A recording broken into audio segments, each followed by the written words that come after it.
عمر ابن عبدالعزیز رحمت الله علیه مشهوری زمانہ تابعی دی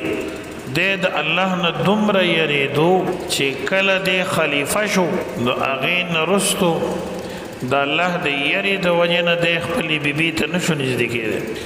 او د ده په کور کې د ښځې کالی و هغه والا پلار کړی و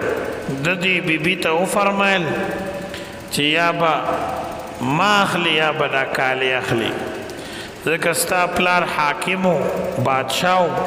او دا کالی تاله کړی دی نو ما ته خطره ده چې دې کې د بیت المال صحیح څه نه وي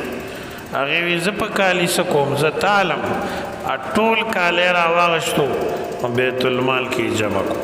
او د بیبي ته وي چې زه تا ازادومه ځکه زه ستا حق نشم ادا کولی ستا اختیار دی هغې وي چې نه زما تا سره زندګي خوښه ده دا د الله د یری نه د عمر ابن عبدالعزیز رحمت الله علیه په وړاندې به چې کله د مرګ تذکره وشوه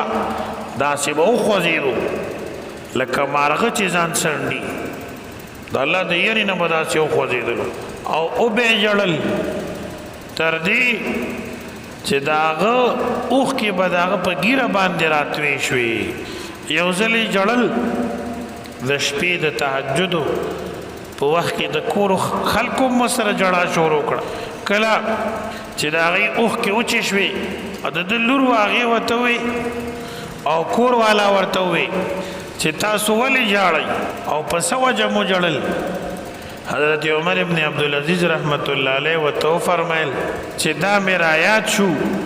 چې کله د قیامت ورځ شي او دا خلق د الله د دربار نه واپس کیږي نو الله به فرمایي فریق فی الجنه و فریق فی السعیر دا ډله به جنت ته ځي او دا د جهنم ته لاړه شي نو ما ته سوچ شو چې زه به کومه کې یم نو یو چغې وواله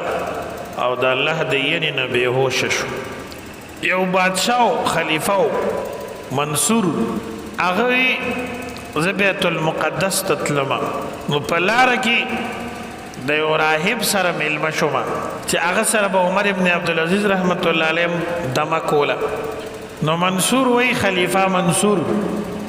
چې ما دې راهب ته وی چې عمر ابن عبدالعزیز رحمت الله علیه به کله بیت المقدس ته راتلو نو تا سره به په لاره کې هغه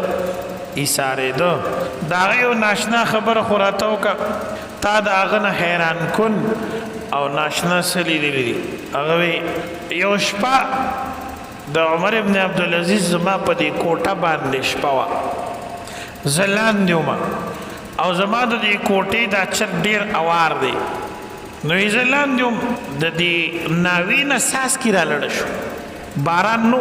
چې ومې کتل د دې ناوې سره په چت باندې خوا کې دی په سجده باندې الله ته پروت دی او جاړي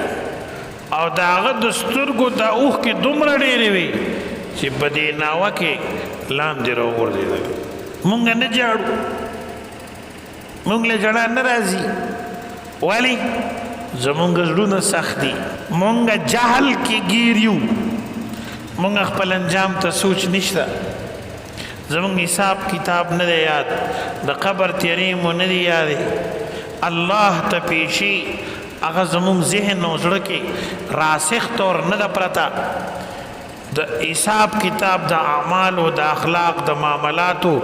د بالغېدو نه والا تر آخرې سلګۍ پورې د حساب کتاب سوچ زمونږ نشته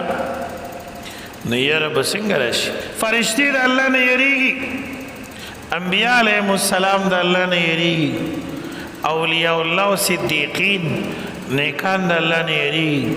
مونږ له ډېره یاره پکار مونږ ګناهګار یو نو دا یاره ولې نه راځي نو د هغې درې غټې وجې دي یو زموږ زړونه خیرن شوي دي کثرت ګناه د وجې نه په زړه باندې زنګ دی نو خوف خدا خو یو نعمت دی دویم جهل دی د الله د عظمت نه د الله د لویۍ نه د الله پاک د شان نه د الله پاک د مقام نه مونږ نه یو خبر مونږ پړه کې مخلوق دننه کوو دنیا او محبت او ګاډي او عہده او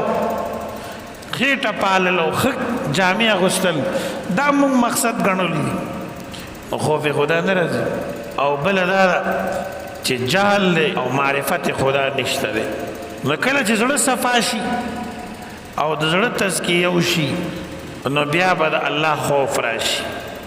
او د زړه سختۍ به ختم شي ادنا قسمه خبره باندې به مونږ کې د الله یاره پیدا کېږي او کله چې زړه سختي نو هغه باندې څه اثر نه کوي